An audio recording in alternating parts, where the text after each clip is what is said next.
오늘 24장 그 앞부분부터 제가 설교 말씀을 전할 텐데 중요하고 더 핵심적인 부분만 함께 읽었습니다.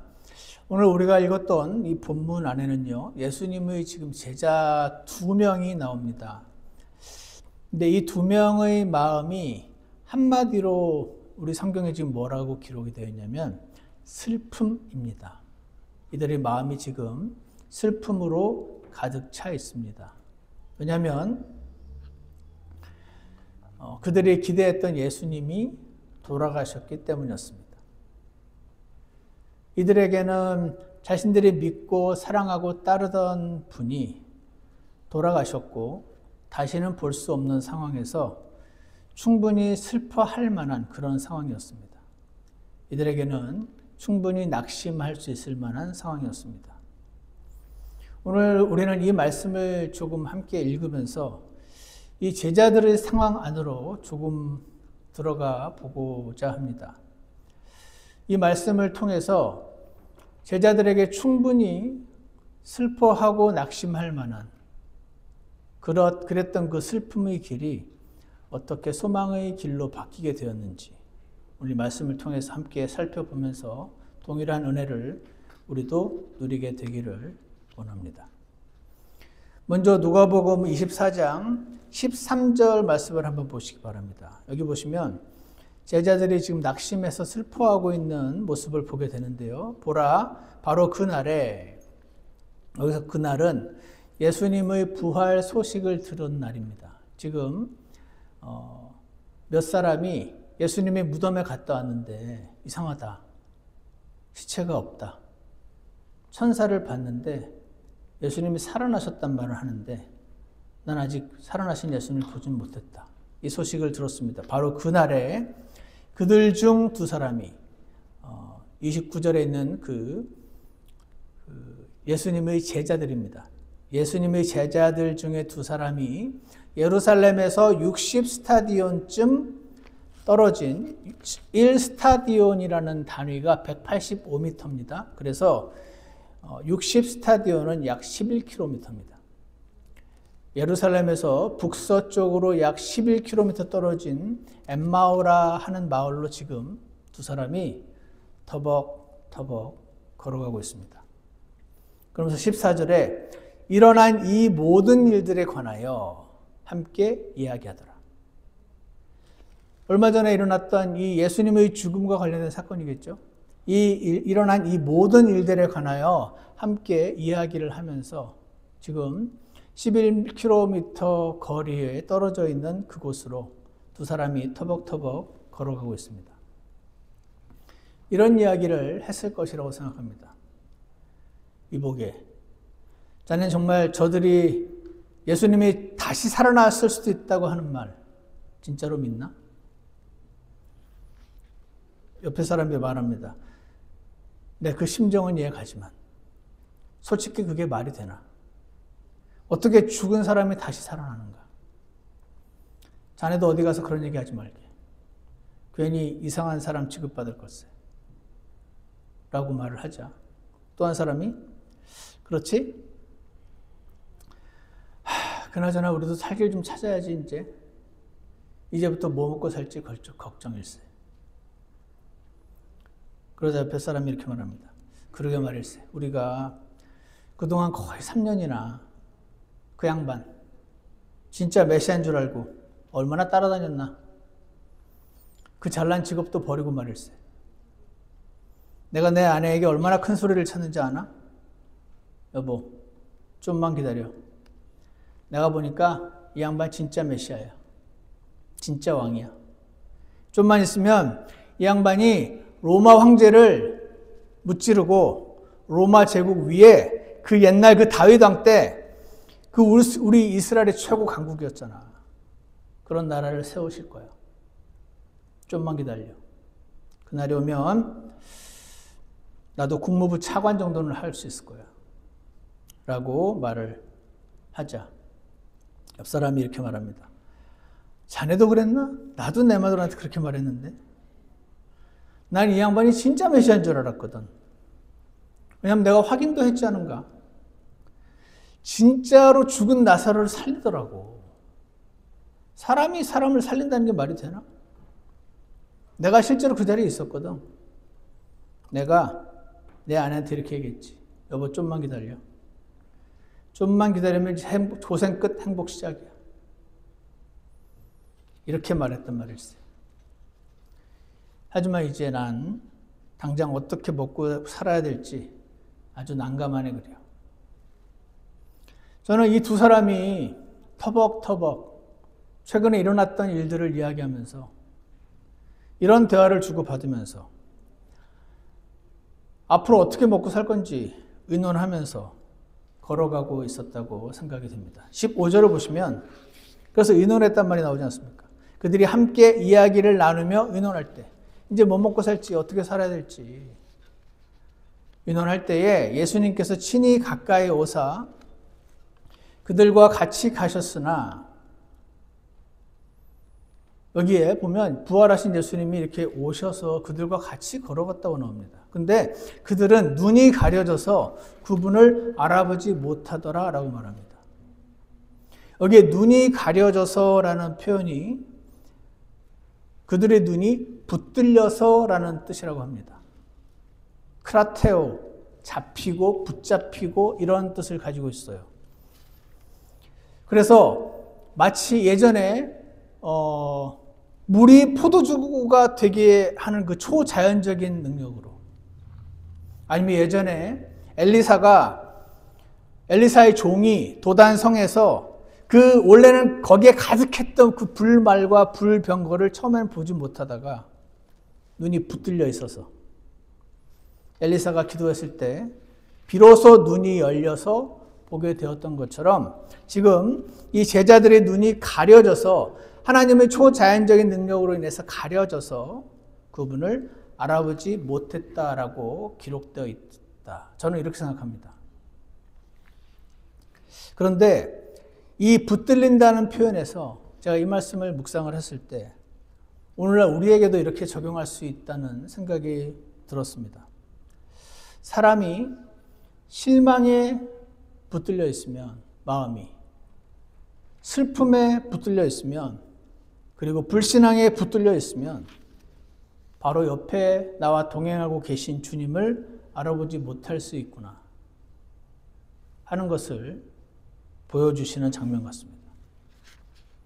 사람이 실망과 분노와 못마땅함과 슬픔에 눈이 붙들려 있으면 영적인 눈이 붙들려 있으면 영적인 눈이 가려지는 것임을 보여주는 말씀이 아닌가 싶습니다. 눈이 가려져 있으니 옆에 계신 주님을 보게 되면 해결될 수 있는 이 상황이 가려져 있으니 그분을 볼 수가 없고 더 실망하게 되는 것이라고 생각이 듭니다. 그때 예수님께서 너희가 걸으면서 서로 주고받는 이것들이 무슨 대화이기에 너희가 슬퍼하느냐라고 지금 예수님이 말씀하시고 있습니다. 저는 이 장면을 보면서 예수님이 좀 능청스럽다 라는 생각이 듭니다. 모르는 것처럼 너희가 지금 주고받는 이것들이 무슨 대화이기에 너희가 슬퍼하느냐. 지금 제자들의 마음 상태를 한마디로 표현하면 예수님은 슬픔으로 지금 표현하고 계신 것을 보게 됩니다. 실망으로 눈이 가려진 제자들의 마음 상태. 그런데요, 저는 이 제자들의 이 슬픔은요, 분명히 이유가 있는 슬픔이라고 생각합니다. 그들은 예수님이 죽으신 것만 봤지 아직 살아난 걸 보지 못했습니다. 예수님을 사랑했고 그분을 따랐는데 그분이 죽었고 지금까지 그분에게 걸었던 소망이 사라졌으니 그들은 슬픈 것이 당연한 것입니다. 제자들이 충분히 낙심하고 슬퍼할 만한 이유가 있었음을 18절 한번 보시기 바랍니다. 이 두 명의 제자들 중에 한 명의 이름이 나오는데 그들 중에 한 사람 곧 글로바라는 이름을 가진 자가 대답하여 그분께 이르되 당신은 예루살렘에서 단지 나그네로 있기에 요즘 거기서 일어난 일들을 알지 못하느냐? 하거늘. 이게 얼마나 큰 뉴스였는데 왜 이렇게 시사에 어둡냐? 아니 어떻게 이렇게 엄청난 일이 일어나서 다 아는 사실을 당신은 모를 수가 있느냐라고 말을 했습니다. 19절 그분께서 그들에게 이르시되 무슨 일들이냐 라고 또 능청스럽게 물으십니다. 하심에 그들이 그분께 이르되 나사렛 예수님에 관한 일들이니라. 그러면서 이렇게 말합니다. 그분은 하나님과 온 백성 앞에서 행동과 말에 있어서 능력 있는 대언자였는데 라는 말을 하고 있습니다. 나사렛 예수님에 관한 이야기 못 들었어? 그분은 하나님과 온 백성 앞에서라는 표현이 인정받는 이라는 뜻이라고 하더라고요. 그분은 하나님께도 인정받고 온 백성에게도 인정받았던, 그리고 행동과 그분의 말을 볼 때 와, 이거는 진짜 능력 있는 대언자였구나. 최소한 이렇게 사람들이 믿었었다라는 말을 하고 있는 것이죠. 20절 그런데 수제사장들과 우리의 치리자들이 그분을 넘겨주어 로마 제국에 넘겨주어 정죄받아 죽게 하고 십자가에 못 박았느니라. 십자가는 아주 흉악한 정치범이나 그런 사람들을 죽일 때만 사용하는 아직 극악무도한 형벌이었다고 합니다.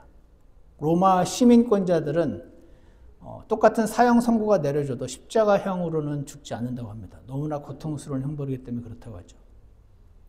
21절에 보시면 그러나 우리는 그분께서 이스라엘을 구속할 분이시라고 믿었노라. 이 모든 것 외에도 오늘은 이런 일들이 이루어진 지 사흘째 되는 날이요. 또 우리 일행 중의 어떤 여자들도 참으로 우리를 놀라게 하였으니 그들이 일찍 돌무덤에 갔다가 그분의 몸은 보지 못하고 와서 말하기를 자기들도 그분께서 살아계시다고 말한 천사들의 환상을 보았다고 하였으며, 또 우리와 함께 있던 자들 중에 어떤 사람들이 돌무덤에 가서 참으로 여자들이 말한 바와 같음을 보았으나 그분은 보지 못하였느니라. 지금 우리가 무슨 말을 하고 있는지, 왜 이렇게 마음이 슬픈지 이 사람들이 지금 설명을 해주고 있습니다. 근데 여기에 이런 말이 있습니다. 21절에서 우리는 그분께서 이스라엘을 구속할 분이라고 믿었노라 라는 말이 나옵니다. 여기서 구속하다라는 단어가요, 루트루스타이, 무슨 뜻이냐면 풀어준다는 뜻입니다. 그러니까 성경에 나오는 구속하다의 뜻은 불구속하다입니다. 구속하다라고 되어 있는데 이게 한문으로 구할 구자 성량할 쪽 써서 그렇지 값을 치르고 풀어주다. 그러니까 구속하는 게 아니고 불구속으로 풀어주는 겁니다. 구원하다, 풀어주다. 고대 사회에서 노예나 포로가 있는데 대가를 치르고 노예나 포로를 값주고 사서, 그럼 내 종이잖아요. 근데 내가 안 부려먹고 풀어주는 겁니다. 돈 주고 사서 노예를 내 건데 마음대로 살으라고 풀어주는 것입니다. 그래서 여기에 참으로 아름다운 사탄의 노예로, 육신의 노예로 살고 있던 우리를 예수님께서 값주고 자신의 핏값을 치르고 사셔서 우리를 자유케 하셨다는 놀라운 그림이 그려져 있는 단어입니다. 그럼에도 불구하고 여기에서 말한 이것은요, 이스라엘을 과거에 이스라엘이 이집트에서 종살이하고 있었던 그때 모세를 보내서 10가지 기적을 행하시고 그들을 노예살이에서 풀어서 해방하셨잖아요. 그때도 이스라엘을 구속하셨다고 말합니다. 신명기 7장 8절에서 다만 주께서 너희를 사랑하셨으므로 또 너희 조상들에게 하신 맹세를 지키려 하심으로 주께서 강한 손으로 너희를 데리고 나오시고 너희를 노예들의 집에서 이집트 왕 파라오의 손에서 구속하셨나니 라는 말씀이 신명기 7장 8절에 있습니다.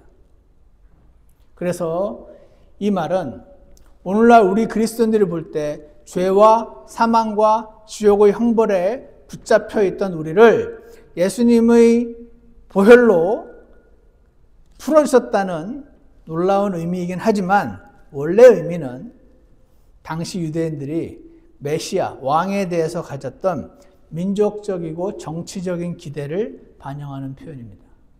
무슨 말이냐면 당시 유대인들은요, 메시아가 오시기를 굉장히 기다렸습니다. 저분이 오셔야 나를 지옥으로부터 구원해 주니까 기다린 게 아닙니다. 이들의 머릿속에는 내가 앞으로 죽음 이후에 가게 될 지옥과 거기로부터의 구원이 관심사가 아닙니다. 이들의 관심사는 메시아가 빨리 와서 이 로마 제국의 압제로부터 우리를 해방시켜주고, 그래서 다윗 왕국을 회복시켜서 이 이스라엘이 오히려 로마 제국보다 더 높은 위치에 가게 되는 그런 나라를 만들어줄 정치적인 메시아를 기다리고 있었던 것이죠. 원래 메시아라는 뜻에는 구원자라는 뜻이 없어요. 왕이라는 뜻입니다. 그래서 이들은요, 예수님을 따랐습니다. 왜 따랐습니까?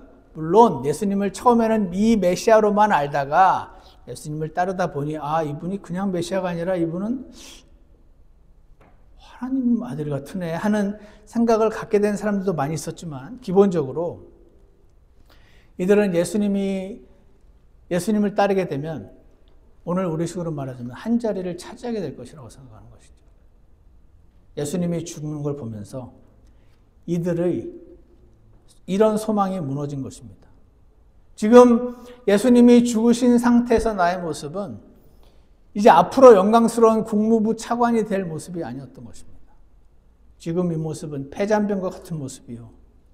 이제 뭐 먹고 살아야 되나 걱정하는 모습이요. 이런 것들을 걱정하는 평범한 사람의 모습이었던 것입니다. 여러분, 마태복음 20장에 그런 말씀이 있죠. 예수님의 12명의 제자들이 있는데 거기에 두 사람의 엄마가 오더니, 예수님, 다가올 그 왕국에서 당신이 왕이 되시거든 내 아들을 당신의 오른쪽, 한 명은 왼쪽에 좌청룡 500호처럼 그 자리를 주소서 라고 말했을 때 어떻게 됐습니까? 예수님이 그 자리는 내가 지금 정하는 게 아니다 이런 말씀을 하시면서 마지막에 이 말을 듣고 엄마가 돌아갔는데 나머지 10명이 어떻게 됐습니까? 그 10명이 그것을 듣고 두 형제에게 분개하거늘, 이런 말이 나옵니다. 왜 분개했을까요? 야, 어떻게 지금 사람이 죽고 지옥에 가고 거기서 구원받고 이게 중요한 건데 어떻게 자리를 달라고 탐할 수가 있냐? 너희는 정말 한심하다. 이래서 분개했을까요? 이들은요, 자기들도 같은 야망을 가지고 있었기 때문에 분개한 겁니다. 근데 엄마 치맛바람 백으로 그 자리를 달라고 한 부모님 찬스를 사용하지 못한 나머지 10명의 제자들이 지금 분개한 것입니다. 자기들도 같은 야망을 가지고 있었기 때문에. 왜냐하면 당시 제자들은 예수님이 메시아니까 로마 제국을 무너뜨리고 큰 제국의 왕이 될 것을 믿었기 때문입니다. 그래서 사도행전 1장 6절에서 이렇게 말합니다. 그러므로 그들이 함께 왔을 때, 사도행전 1장 6절이면 예수님이 이제 부활하신 상태입니다. 이제 부활하신 다음에 하늘로 올라가기 전에 그 50일 그 기간 동안, 그때 제자들이 왔을 때 그분께 여쭈어 이르되, 주여, 주께서 이때 그 왕국을 이스라엘에게 다시 회복시켜 주시고자 하시나이까? 이것도 마찬가지입니다. 이 왕국은 천국이 아닙니다. 이제 보세요. 제자들은 예수님이 이제 그 왕국을 세우시기만 하면 나는 이제 고생 끝 행복 시작이다라고 생각하고 있었는데 예수님이 돌아가셨잖아요. 좀 있다 보니까 부활을 하셨잖아요. 그러니까 와서 물은 겁니다. 주여, 이제 그 왕국을 이스라엘에게 회복시켜 주실 겁니까? 이제 세우실 겁니까? 저는 실망했잖아요. 안 세우시는 줄 알고. 저는 예수님 잘못 따라다니는 줄 알고 얼마나 실망했었는데요. 이제 세우실 겁니까? 라고 물었을 때 예수님이 그때는 내가 정하는 게 아니라 그런 말씀도 하십니다.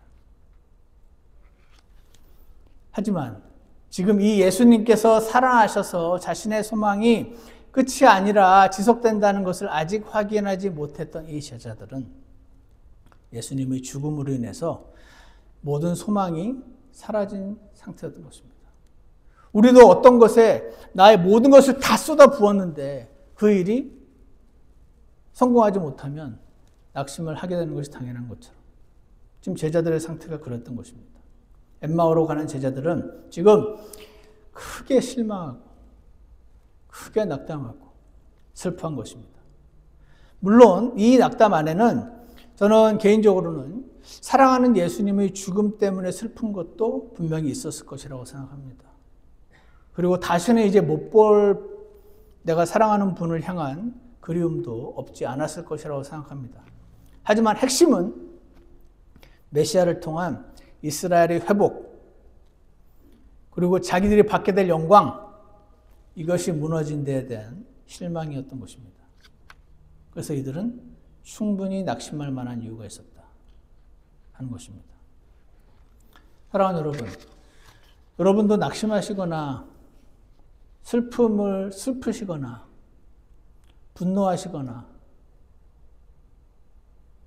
누군가가 괘씸하시거나 그런 적이 있으시죠?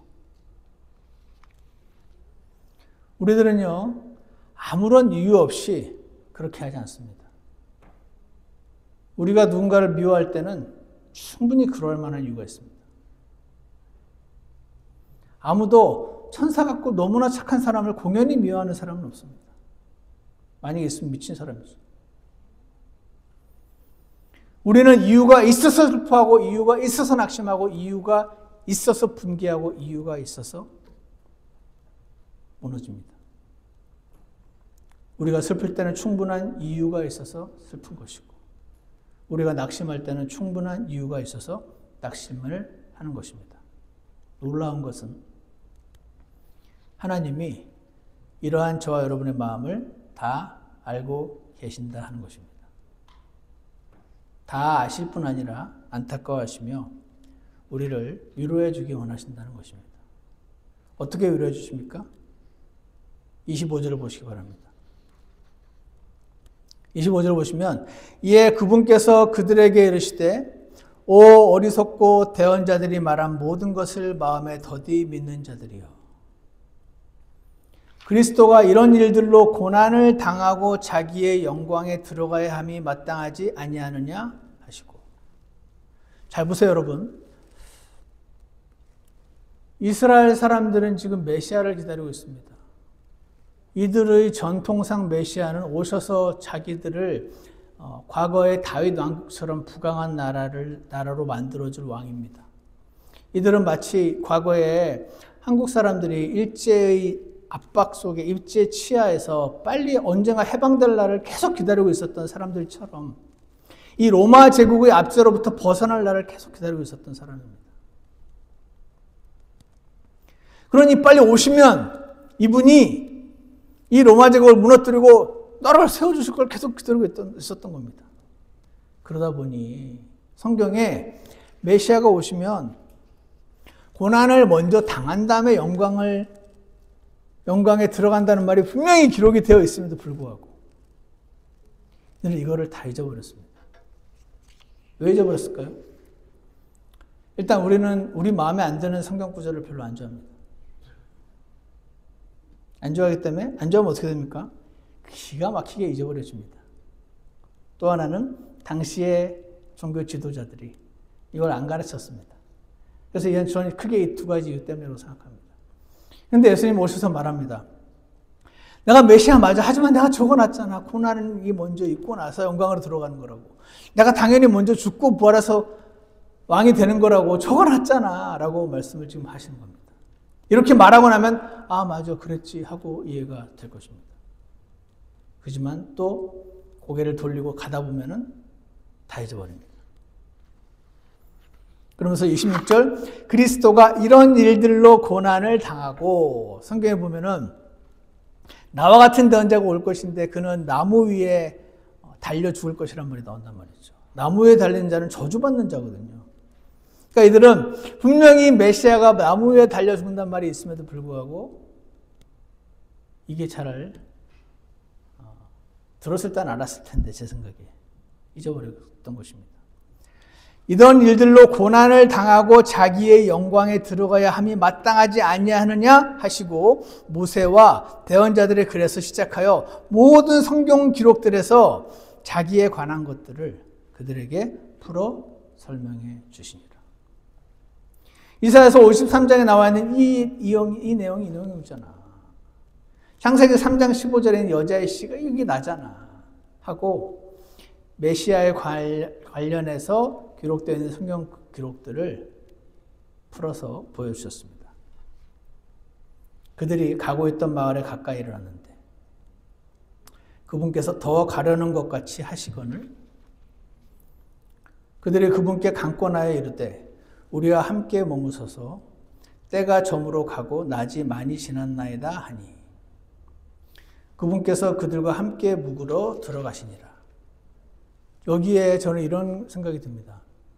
예수님이 당연히 이제 이렇게 쫙 풀어가지고 설명을 다 해주시고 이 제자들의 눈을 열어주셔서 이 슬픔의 상태로부터 해방시켜 주시고 자유케 해주시고자 하셨는데 그냥 가려고 하셨다는 겁니다.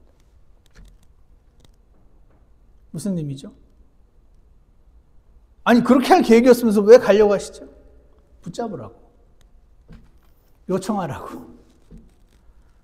예수님, 아니 저기 손님 좀 남아서 우리한테 얘기 좀 더 해주시면 안 될까요? 라고 붙잡으라고.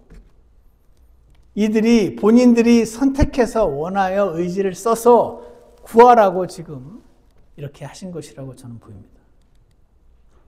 그래서 우리와 함께 모여서 강권했다고 그러잖아요. 예수님이 나 갈래 막 한 것 같습니다. 가지 마시라고 어디 가시냐고 막 강권을 했다고 그런 겁니다. 우리와 함께 머무서서 때가 저물어가고 낮이 많이 지났나이다. 그래서 그분께서 그들과 함께 묵으러 들어가시니라. 그분께서 그들과 함께 음식 앞에 앉으셨을 때 빵을 집으사 축복하시고 떼어 그들에게 주시매. 그때 무슨 일이 일어났냐? 그들의 눈이 열려. 그냥 그들의 눈이 열렸답니다. 열리고 나니까 눈에서 비늘 같은 게 사라지고 나니까 이제 보이는 겁니다. 그들이 그분을 알아보았으나 예수님 하고 알아보았으나 그분께서는 그들의 시야에서 사라지셨더라. 32절 그들이 서로 이르되 그분께서 길에서 우리와 말씀하시고 우리에게 성경 기록들을 열어주실 때 우리 속에서 마음이 뜨겁지 아니하더냐. 이들이 아까 같이 걸어가다가 예수님이 성경책을 펴가지고 자 여기 이것도 나고 이것도 나고 이것도 나잖아 하고 설명을 해줄 때 마음속에서 뭐가 막 뜨거워졌던 것을 서로 지금 이야기를 하면서 33절 바로 그 시각에 일어나 예루살렘에 들어가서 11 제자와 또 그들과 함께한 자들이 같이 모여 말하기를 주께서 참으로 일어나시고 시몬에게 나타나셨다 하는 것을 보고 길에서 이루어진 일들과 자기들이 길에서 지금 경험한 일들과 그분께서 빵을 떼실 때에 자기들이 눈을 열려 그분을 알게 된 일들을 말하더라. 여러분 여기서 알 수 있는 것은 무엇입니까? 낙심하고 슬퍼하는 자들은 분노하고 못마땅한 자들은 분명히 이유가 있다는 것입니다. 이상한 아무 이유 없이 그런 사람은 없다는 것이죠. 그런데 하나님은 그러한 낙심한 자들에게 슬퍼하는 자들에게 필요한 것은 예수님이 눈을 열어주시는 것이었다는 것입니다. 그들을 낙심하게 만들었던 그 원인을 제거한다기보다 그들의 눈을 열어주는 것이었습니다. 낙심과 슬픔에 사로잡힌 제자들의 눈이 열렸더니 뭐가 보입니까? 마치 과거에 엘리사의 종이 눈이 열렸더니 그 산을 가득 채우고 있던 불말들과 불병거들을 보였듯이 예수님 살아나셨군요. 예수님이 보인 것입니다.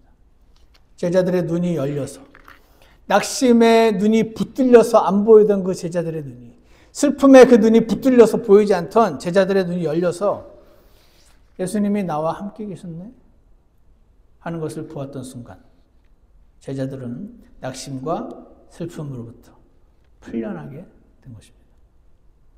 실망과 좌절로부터 자유케 되었습니다.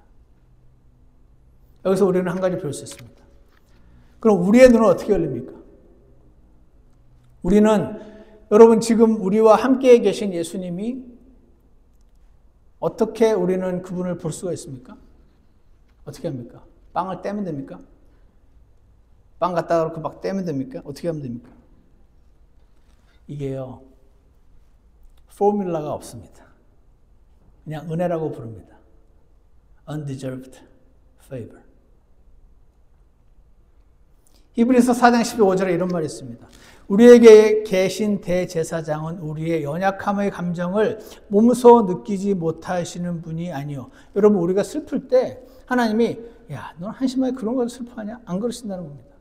우리가 낙담할 때 야, 그런 일로 낙담하냐? 한심하게 정신 차려. 이렇게 안 하시고 우리의 연약함의 감정을 몸소 느끼지 못하는 분이 아니요. 모든 점에서 우리와 똑같이 시험을 받으셨으되 죄는 없으신 분이시라. 그러므로 우리가 긍휼을 얻고 필요한 때 도우시는 은혜를 얻기 위해 은혜의 왕좌로 담대히 갈 것이니라. 이렇게 말씀하고 계십니다. 여러분, 성경책을 볼 때 우리가 여러 성경책을 볼 때도 은혜가 필요합니다. 제가 여러분보다 성경 공부를 많이 했을 거 아니에요. 저 잡인데. 그런데 하나님의 은혜가 없으면 성경 공부할수록 막 피곤해집니다. 머리가 너무 아픕니다. 그래서 우리에게 성경책을 볼 때도 은혜가 필요합니다.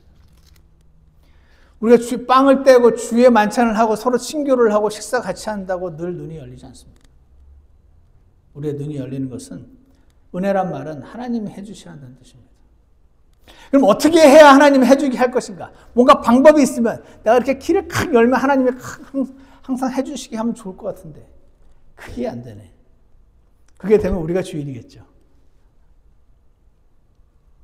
그분은 그냥 하나님을 사랑하는 자들에게 때가 되면 은혜를 주시고 하나님 앞에 나아가는 자들에게 그냥 은혜를 주신다고 되어 있습니다. 낙심한 자들에게 은혜를 반드시 주신다고 되어 있습니다. 그들의 눈을 열어주신다고 말씀하십니다. 마음속에 슬픔이 가득 차 있는 자들에게도 은혜를 주십니다. 이것은 무엇입니까? 초자연적인 능력입니다. 우리 입장에서는 값없이 받아서 은혜지만 사실 이게 초자연적인 능력입니다. 사람은, 크리스찬은 이 악한 현 세상을 초자연적인 능력이 없이 살아가면 반드시 분노하고 화나고 낙담하고 좌절하게 되어 있습니다. 죄인은 은혜 없이는 제대로 살 수가 없습니다. 아침에 그 조자매님이 희주를 데리고 오면서 라디오를 들었다 하셨나? 거기서 두 가지를 들으셨대요. Life isn't fair. 또 하나는 Life is good. 두 개를 들으셨다 해가지고 그래서 제가 그렇게 말씀드렸습니다. Life is unfair without Christ. Life is good in Christ. 그랬더니 맞는 말이라고 하시더라고요. 여러분, 우리 인생은요 unfair합니다. 예수님 밖의 모든 것은 unfair합니다. 그러나 그랬던 우리가 하나님의 은혜를 받아서 눈이 열리면 갑자기 인생이 감사하고 좋은 걸로 비춰지게 되는 것입니다. 그래서 그것은 우리가 노력해서 되는 게 아니라 그냥 초자연적인 능력이 우리에게 임하는 것입니다. 죄인은 은혜 없이는 제대로 이 세상을 살아갈 수가 없다 하는 것을 주님께서 우리에게 말씀해 주십니다. 여러분과 저에게 오늘 여러분의 눈은 지금 어디에 붙들려 있으십니까? 슬픔에? 아니면 분노에? 아니면 시기에? 부러움에? 무엇에 붙들려 있든지 여러분과 제게 필요한 것은 하나님의 은혜입니다. 하나님의 초자연적인 능력이 필요해요. 지금 내 자식에게 필요한 것도 하나님의 은혜입니다. 우리의 눈이 열리는 것도 하나님의 은혜입니다. 여러분, 제자들이 둘이 걸어온다고 항상 눈이 열립니까? 엠마오로 가는 제자들을 만나주신 것도 은혜였습니다. 그들이 뭔가 잘해서 특별히 그들을 만나주신 게 아닙니다. 그들에게 필요한 것은 은혜였고 오늘날 저와 여러분에게도 필요한 것은 하나님의 초자연적인 능력, 은혜라고 지금 계속해서 말씀을 해 주시는 것입니다. 놀라운 것은 그럼 이 은혜를 어떻게 얻느냐? 구하라고 말씀하십니다. 달라고. 부탁하는 겁니다. 주님께. 은혜를 달라고 구할 때 하나님께서는 은혜를 주신다.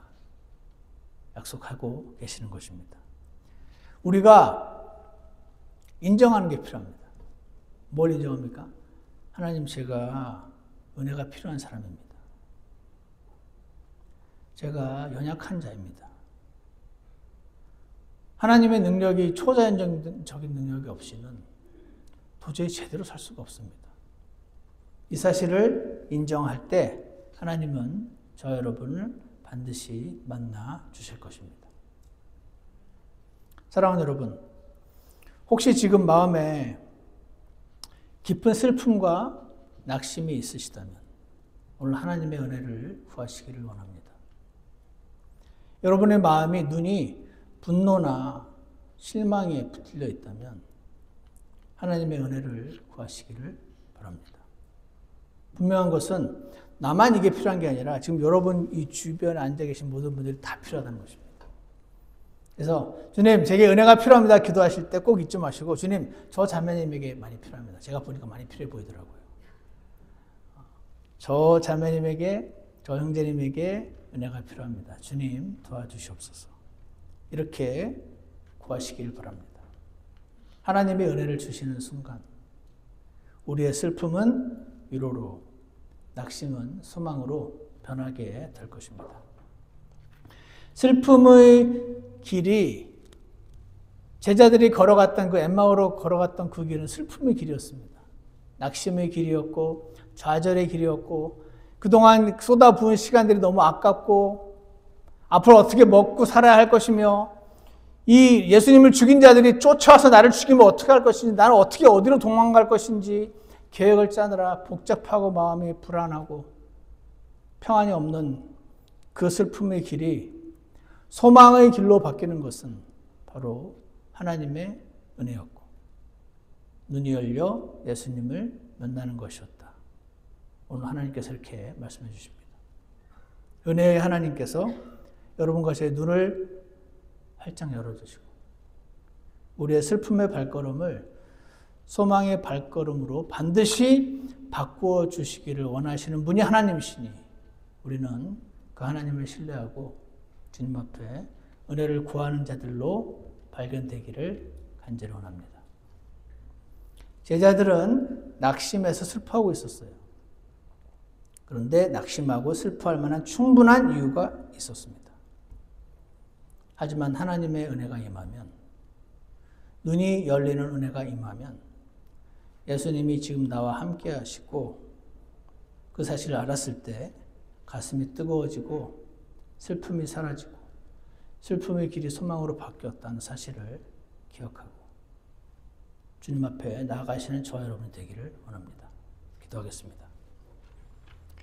사랑과 은혜가 풍성하신 하나님 아버지, 오늘 엠마오로 가는 두 제자들에게 나타나셔서 그들을 은혜로 대해주시고 하나님의 초자연적인 능력으로 감겨있던 눈을 열어주시고 그들의 마음에 다시 평안을 회복시켜 주시고 감사와 기쁨으로 회복시켜 주셨던 주님이 오늘 우리에게도 너무나 필요함을 고백합니다. 주님, 우리도 오늘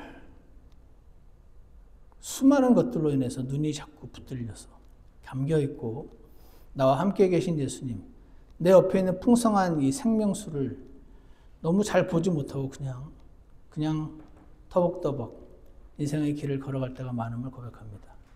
주님, 저희들에게 은혜를 허락하여 주시옵소서. 하나님의 초자연적인 능력을 허락하여 주셔서 우리 일상 가운데 하나님의 살아계심을 경험하게 도와주시고 저희 믿음이 점점 더 커져서 하나님을 늘 바라보며 살아가는 사람들 될 수 있게 도와주셔서 주님 오실 때까지 주님이 찾고자 하는 그러한 사람들로 발견될 수 있도록 은혜를 베풀어 주시기를 간절히 원합니다. 감사를 드리며 예수님 이름으로 기도드렸습니다. 아멘. 우리 찬송가 400장 함께 부르겠습니다.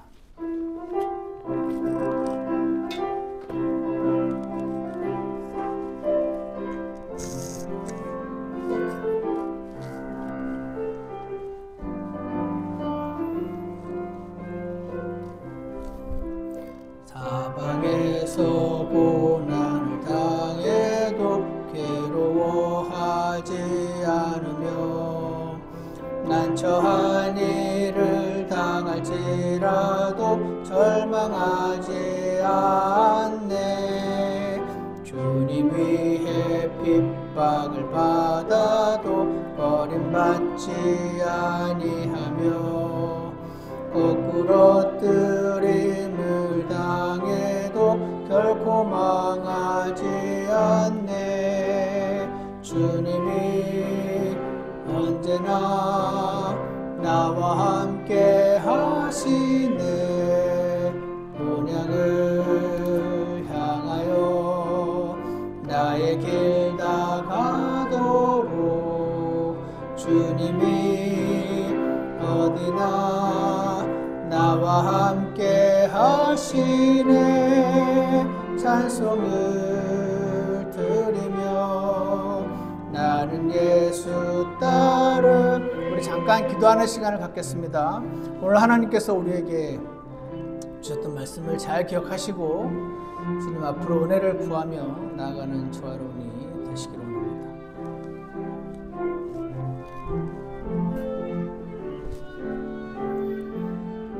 주님, 주께 은혜가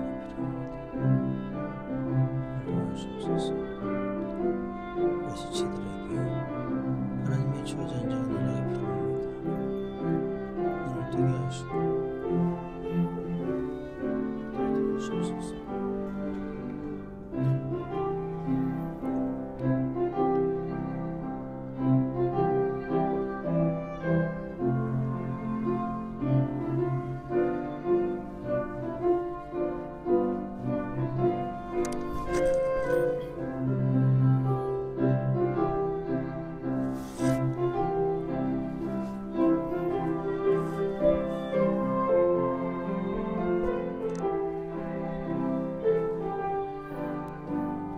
기도가 끝난 분들은 2절 하겠습니다. 주의 긍휼하심을 얻어서 주님 섬길 수 있었네. 오직 진리를 드러내므로 충성하며 가리라. 우리가 받는 가벼운 고난 영광에 비할 수 없네. 영원한 것을 바라보면서 결코 낙심치 않네. 주님이 언제나 나와 함께 하시네. 본향을 향하여 나의 길 다가도록 주님이 어디나 나와 함께 하시네. 찬송을 드리며 나는 예수 따르리. 기도하겠습니다. 하나님 아버지, 엠마오로 가는 두 제자의 길은 처음에 슬픔의 길이었는데 하나님의 은혜가 임했더니 기쁨과 소망의 밭길로 변화되었던 것을 보게 됩니다. 하나님, 오늘날 저희도 살아갈 때 하나님의 초자연적인 능력이 필요함을 고백합니다. 우리의 계산과 지식과 논리는 사람을 살릴 수 없고 나 자신도 살릴 수 없음을 주님께 고백하오니 하나님, 하늘로부터 오는 성령님의 초자연적인 능력을 조금씩 더 깊이 강하게 크게 맛보게 도와주셔서 오늘날 이 땅을 하나님이 주시는 그 능력과 그 은혜로 살아갈 수 있도록 축복하여 주시옵소서.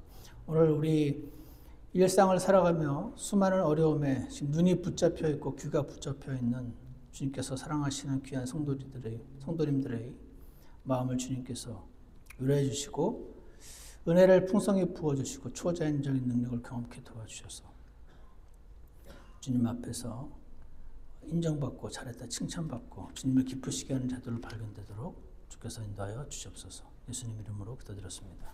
아멘. 예배 마치겠습니다.